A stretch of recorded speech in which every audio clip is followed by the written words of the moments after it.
ऋषि मुनियों की पावन धरती, देश धर्म का नाता है। कहते सारे लोग यही हैं, गो हमारी माता है। जाग उठो ओ भारतवासी, जाग उठो ओ भारतवासी, गो पर छुरियां चलती हैं। बंद करो गो माँ की हत्या, सारी जनता कहती है। बंद करो गो माँ की हत्या, सारी जनता कहती है।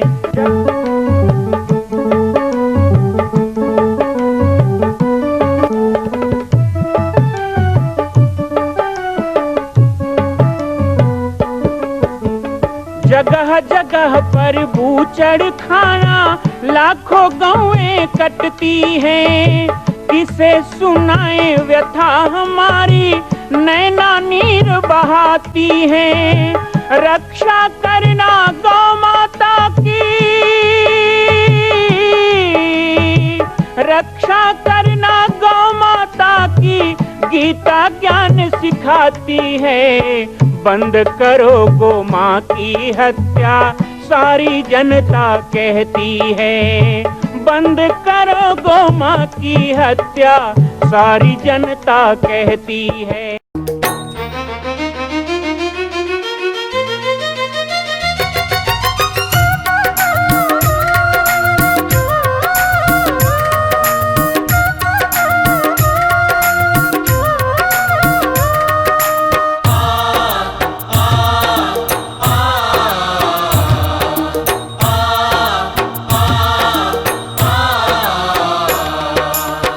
छत्तीसगढ़ के पावन धरती है पाटेश्वर धाम।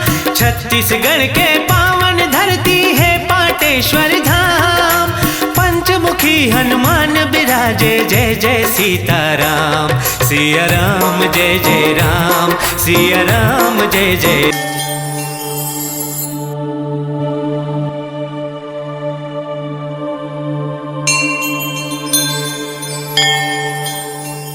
जय गौ माता, जय गोपाल। बाबा जी की पाती कार्यक्रम में पुनः आप सभी का स्वागत है। एक तो प्रतिदिन लाइव आप पुरुषोत्तम मास की कथा पाटेश्वर धाम से देख रहे हैं। पुरुषोत्तम मास कथा की झलकियां भी आप देखेंगे। और दूसरी तरफ 2015 में पाटेश्वर धाम में हुए गोभक्तमाल कथा का डी लाइव प्रसारण भी बाबा जी की पाती में हम आपको दिखा रहे हैं। पूज्य जगत गुरु द्वाराचार्य श्री राजेंद्र देवाचार्य जी के श्रीमुख से आइए हम आज गोभक्तमाल कथा के पवित्र प्रसंगों का श्रवण करें। कथा श्रवण के पश्चात थोड़ी सी बातचीत आपसे पुनः करेंगे, तब आपको आज के कार्यक्रम से विदा देंगे। जय सिया राम, जय गौ माता, जय गोपाल। तो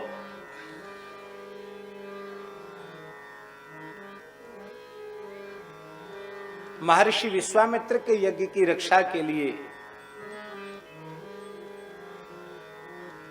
भगवान श्री राम पधारे और गौ और ब्राह्मण से द्वेष करने वाली ताड़का का वध भगवान श्री राम ने पहले किया। बहुत ध्यान देकर के सुने, विक्षेप रहित होकर के सुने। जब मार्ग में ताड़का आई और महर्षि विश्वामित्र ने आज्ञा दी कि इस दुष्टा के वध में तनिक भी संकोच मत करो, इसका वध तुम अवश्य करो। राम जी को फिर भी संकोच हो रहा था। सबसे पहले स्त्री सामने आई, मैं इस पर प्रहार कैसे करूं, इसका वध कैसे करूं। श्री विश्वामित्र जी ने उदाहरण प्रस्तुत किए। भगवान विष्णु ने भी भृगु पत्नी का शिरच्छेद अपने सुदर्शन चक्र से किया था। इंद्र ने भी एक बार मंथरा उसका वध किया था। इसलिए ऐसे इतिहास हैं। मेरी आज्ञा है, इसका वध करो। वहां भगवान ने जो बात कही है वो बहुत ध्यान पूर्वक श्रवण करने के योग्य है। श्रीमद् वाल्मीकि रामायण का श्लोक। गौ ब्राह्मण हितार्थाय देशस्य च हिताय च तव चैवाप्रमेयस्य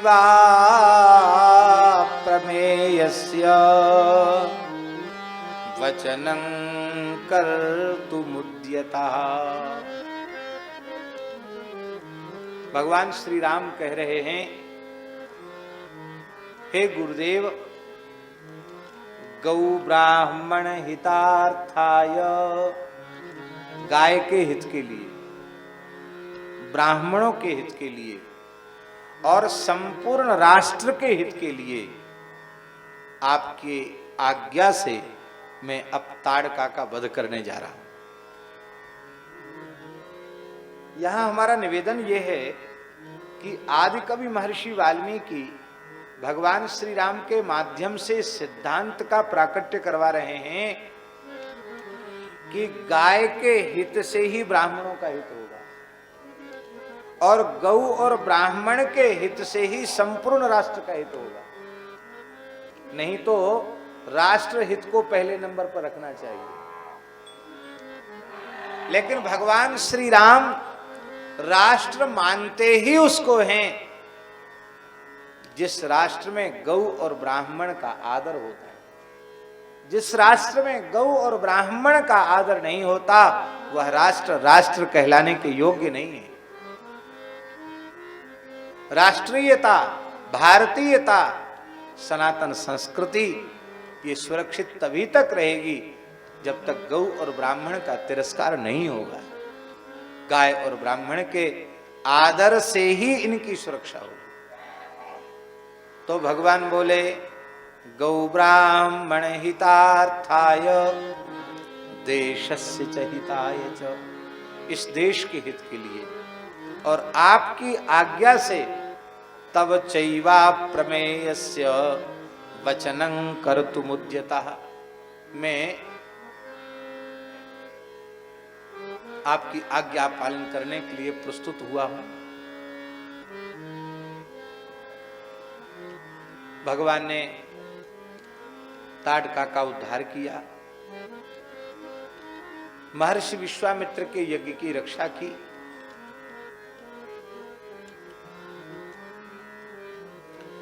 यज्ञ और गाय यह दोनों एक दूसरे के पूरक हैं। पूरक इसलिए हैं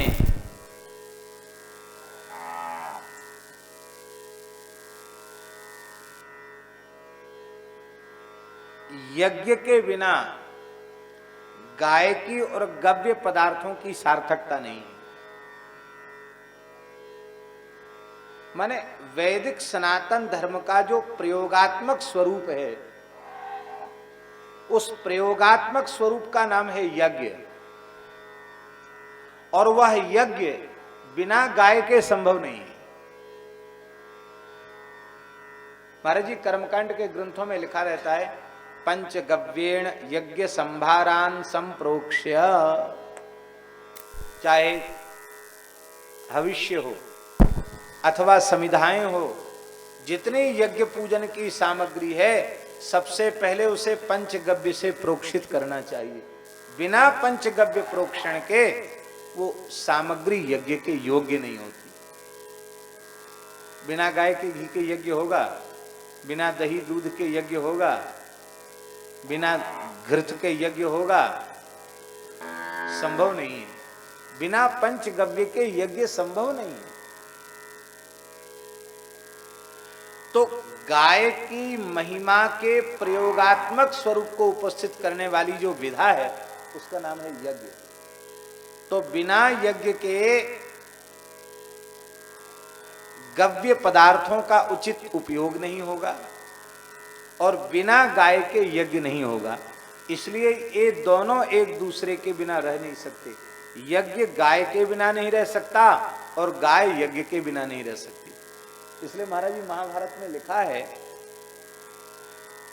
कि जिस वैश्य के पास अथवा जिस व्यक्ति के पास 100 गाय हो जाएं और 100 गाय होने के बाद भी वह क्षत्रिय वह वैश्य यज्ञ नहीं करता है, तो भीष्म पितामह युधिष्ठिर को आज्ञा दे रहे हैं धर्मराज उस वैश्य के धन को छीन कर उसे धनहीन कर देना चाहिए। 100 गाय होने के बाद भी यज्ञ नहीं करता, इसका मतलब 100 गाय जिसके पास हो जाए उसे यज्ञ जरूर करना चाहिए, शास्त्राज्ञा है। क्योंकि गाय के दूध दही घी का और क्या उपयोग है, यज्ञ के अतिरिक्त और कोई दूसरा उत्तम उपयोग नहीं, इसलिए गाय को यज्ञेश्वरी कहा जाता है। राम जी ने महर्षि विश्वामित्र के यज्ञ की सुरक्षा करके मानो गोवंश की सुरक्षा ही की, क्योंकि यज्ञ और गाय में भेद नहीं है। गौरवा अग्निहोत्रम, वेद में लिखा है गाय ही अग्निहोत्र है, इसलिए अग्निहोत्र की सुरक्षा करके भगवान श्री राम ने गाय की सुरक्षा।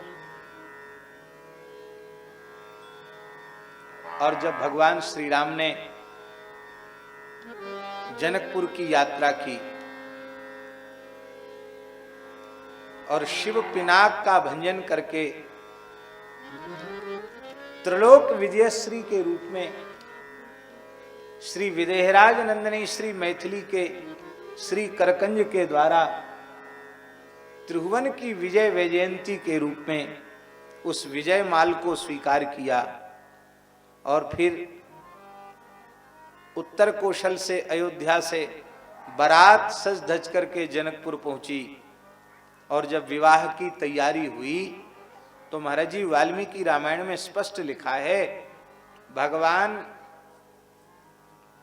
श्री राम के गुरुदेव कुलगुरु वशिष्ठ चक्रवर्ती महाराज दशरथ को आज्ञा दे रहे हैं, हे चक्रवर्ती महाराज, आपके चारों पुत्र चारों लालजी कन्या दान ग्रहण करने के योग्य हो जाएं, विवाह मंडप में प्रवेश के अधिकारी हो जाएं, इसके लिए आपको विधि पूर्वक वेदज्ञ ब्राह्मणों को चारों लालजी के हाथ से गोदान करवाना चाहिए।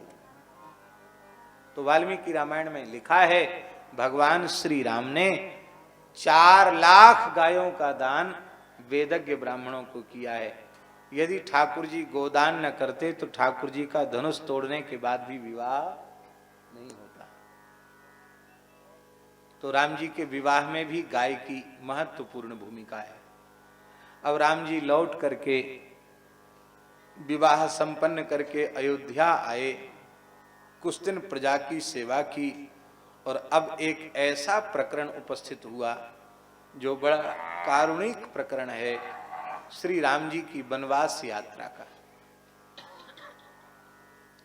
हमारे वृंदावन में एक संत थे, रमण रीति में विराजते थे, श्री पूज्य बाबा श्री यादवेंद्र दास जी महाराज।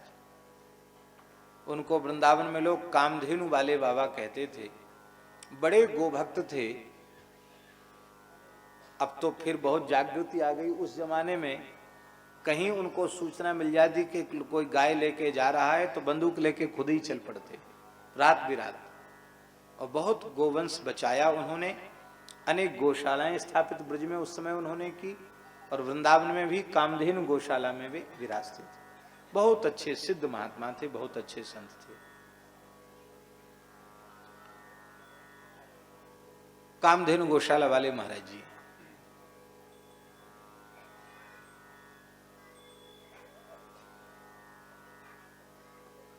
उनके यहां रामचरितमानस का अखंड पाठ होता था, पर वो पाठ केवल बालकांड तक होता था। आगे अयोध्या कांड, अरण्य कांड, किष्किंधा कांड, सुंदर कांड, लंका कांड कुछ नहीं, केवल बालकांड तक पाठ होता था। तो एक बार हमने उनसे पूछा, उन्होंने कहा कि बाबा बस ब्याह है गौ लाल जी को, बस यहीं तक ठीक है, यहाँ के आगे की बात हमको सहन नहीं होती। इसलिए लाल जी प्रकट हो गए और बालकांड में ठाकुर जी का विवाह हो गया। ये विधिराम ब्याह घरे आए, नित नम मंगल मोद बधाए, बस बधाई गाओ, प्रसन्न रहो। आगे की लीला खूब भई है और बड़ी उपयोगी लीला है, लेकिन बोले हम सहन नहीं कर सकते। तो अनेक संत ऐसे होते हैं, वो विवाह के बाद आगे लीला कहते ही सुनते नहीं। हमारे पूज्य बक्सर वाले मामा जी भी राम कथा कहते थे, तो विवाह तक का ही प्रकरण करते थे और ठाकुर जी का विवाह हो गया और कोहबर में ही लीला का विश्राम हो गया। फुटकर प्रसंगों के रूप में अन्य प्रसंगों की भी चर्चा उन्होंने की, लेकिन राम कथा के रूप में विवाह के आगे वे बढ़ते नहीं थे। राम जी की विवाह लीला बड़ी महत्वपूर्ण लीला है। उसके बाद वनवास की लीला है।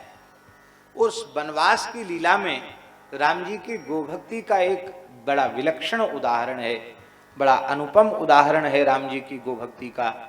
राम जी जब वन की ओर गमन करने लगे, प्रस्थान करने लगे, तो उस समय राम जी व्याकुल हो गए। अयोध्या का सिंहासन छोड़कर जा रहे हैं, राज्य त्याग कर जा रहे हैं, इस बात की व्याकुलता राम जी के चित्त में नहीं थी, क्योंकि तथा न ममले वनवास दुखता। वनवास की कोई पीड़ा राम जी के चित्त में नहीं है। लेकिन एक बात की पीड़ा राम जी के चित्त में थी, वो ये थी कि ब्राह्मणों को हम खूब सुंदर सुंदर रसोई बना करके जिमाते थे, अब इतने भाव से कौन उस व्यवस्था को देखेगा। तो राम जी ने वशिष्ठ पुत्र श्री सुयज्ञ महाराज को बुलाया है, जो गुरुपुत्र होने के कारण राम जी के गुरु भी हैं और राम जी के मित्र भी हैं। उनको बुलाया और उनको बुला करके कहा कि ये कुछ ब्राह्मण ऐसे हैं जो बड़े तपस्वी हैं, इन्हें संध्या गायत्री वेद पाठ अग्निहोत्र से अवकाश ही नहीं मिलता कि बढ़िया बढ़िया चीज बनावे पावे, पर इनको पाने में रुचि खूब है। बढ़िया सुंदर प्रसाद मिले, सुंदर मिष्ठान्न भोजन मिले, सुंदर खीर मालपुआ की रसोई मिले, ऐसी रुचि इनकी जरूर रहती है। तो हे सुयज्ञ महाराज, ये कार्य आप संपादित कीजिए। इन 14 वर्षों तक ये ब्राह्मण खूब तपस्या करें, खूब भजन करें, लेकिन समय से ये जो पाना चाहें उसकी पूरी व्यवस्था आपको करनी है। तो ब्राह्मणों को 14 वर्ष तक खीर मालपुआ जीवने की व्यवस्था करके राम जी आए। अब राम जी को दूसरी चिंता थी, कहीं मेरे जाने के बाद गोवंश दुखी न हो, वो कैसे करें। राम जी तैयारी में थे जाने की, अपने महल की सारी सामग्री ब्राह्मणों को वितरित कर दी है राम जी ने।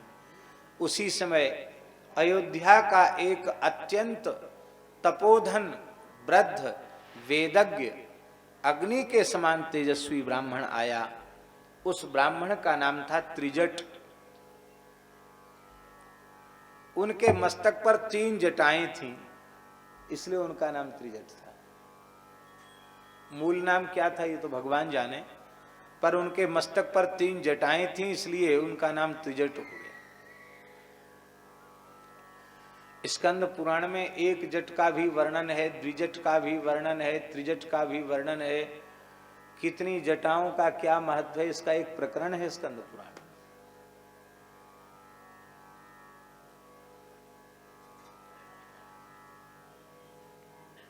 इस ब्राह्मण की 3 जटाएं थी, इसलिए इनको त्रिजट कहा गया। ये त्रिजट नाम के ब्राह्मण अपना डंडा टेकते हुए राम जी के निकट पहुंचे और बोले, प्रभु आप सब ब्राह्मणों को मुंह मांगी वस्तु दे रहे हैं, मैं एक अपरिग्रही अयाची ब्राह्मण हूं, कभी किसी से मांगता नहीं हूं, किंतु मेरे यहां एक दुधारू गाय की आवश्यकता है, क्योंकि बिना गाय के ब्राह्मण का अग्निहोत्र नहीं निभ सकता है। तो आप कृपा करके मेरे अग्निहोत्र की सुरक्षा के लिए एक गाय हमें प्रदान कर दीजिए। अपने अग्निहोत्र की सुरक्षा के लिए ब्राह्मण यदि किसी क्षत्रिय से, किसी वैश्य से एक पैश्वनी गाय लेता है तो उसे प्रतिग्रह का दोष नहीं लगता, ऐसा शास्त्र वचन है। इसलिए मैं मांग सकता हूं, मेरा अधिकार है, क्योंकि अग्निहोत्र की सुरक्षा करना यह ब्राह्मण का धर्म है। राम जी बोले, महाराज एक गाय क्या, आप अनेकों गाय ले लीजिए, पर मेरी प्रार्थना है। प्रार्थना क्या है? बोले हमारी प्रार्थना ये है कि आपके हाथ में जो डंडा है ना, इस डंडा को आप घुमाकर फेंकिए, जहां तक ये डंडा जाएगा वहां के बीच की सारी गौ माताएं हम आपको दे दें। राम जी के इस वचन को सुनकर के महल के सेवक हंसने लगे।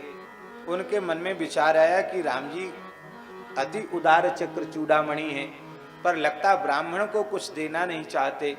ये बेचारा दुर्बल ब्राह्मण जैसे तैसे डंडे के सहारे, अस्थिमात्र शरीर वाला ब्राह्मण यहाँ तक चलकर आया है।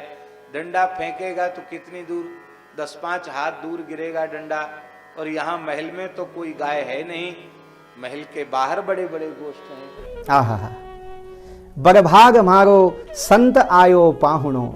राजस्थान में एक बहुत अच्छा भजन है कि हमारा बड़ा सौभाग्य कि हमारे घर में संत पहुना बन के आया।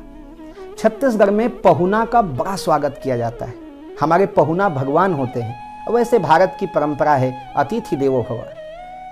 श्री बद्रीनाथ धाम से बाल योगेश्वर जी महाराज का आज गो भक्तमाल कथा में आगमन हुआ। पूज्य महाराज श्री ने उनका बहुत ही दिव्य अपने व्यासपीठ से स्वागत किया। मेरे बड़े प्रिय हैं, मेरे हृदय हैं, और बहुत ही सुंदर उनके विचार। कल आप 10वें दिवस में उनका विचार सुनेंगे, लेकिन आज हमने उनका दर्शन किया, उनका आगमन हुआ। पूज्य महाराज श्री ने आज गौ कथा में बहुत सुंदर वाणी के द्वारा हम सबको संबोधित किया। हम प्रतिदिन धन्य धन्य हो रहे हैं ऐसे दिव्य वाणी को प्राप्त करके। साथ ही पुरुषोत्तम मास की कथा भी चल रही है। आज 9वें दिवस में मैं आप सबसे पुनः अपील करूंगा कि एक दिन के कथा की संपूर्ण सेवा 5100 रुपये और एक पोथी यजमान के लिए मात्र 1100 रुपये की सेवा करके आप भी पुरुषोत्तम मास में पुण्य लाभ ले सकते हैं। सीता रसोई में जोड़ सकते हैं, एक गाय को गोद लेकर गोपालक बन सकते हैं, माँ कौशल्या के जन्मभूमि मंदिर निर्माण में भी आप सदस्यता ले सकते हैं। ये सारी जानकारी आपके स्क्रीन में चल रही है, आप इसमें जुड़ें। हमें हमारे व्हाट्सएप नंबर पर सूचना दें। व्हाट्सएप नंबर भी आपके स्क्रीन पर उपलब्ध है। इसी के साथ आज 9वें दिवस के इस बाबा जी की पाती कार्यक्रम से आप सबको विदा दूंगा। कल पुनः जुड़ेंगे। जय सिया राम, जय गौ माता, जय गोपाल।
मां कौशल्या की पावन जन्मभूमि छत्तीसगढ़ प्रांत में बालोद जिला में स्थित है श्री सर्वसिद्ध शक्तिपीठ जामड़ी पाटेश्वर धाम।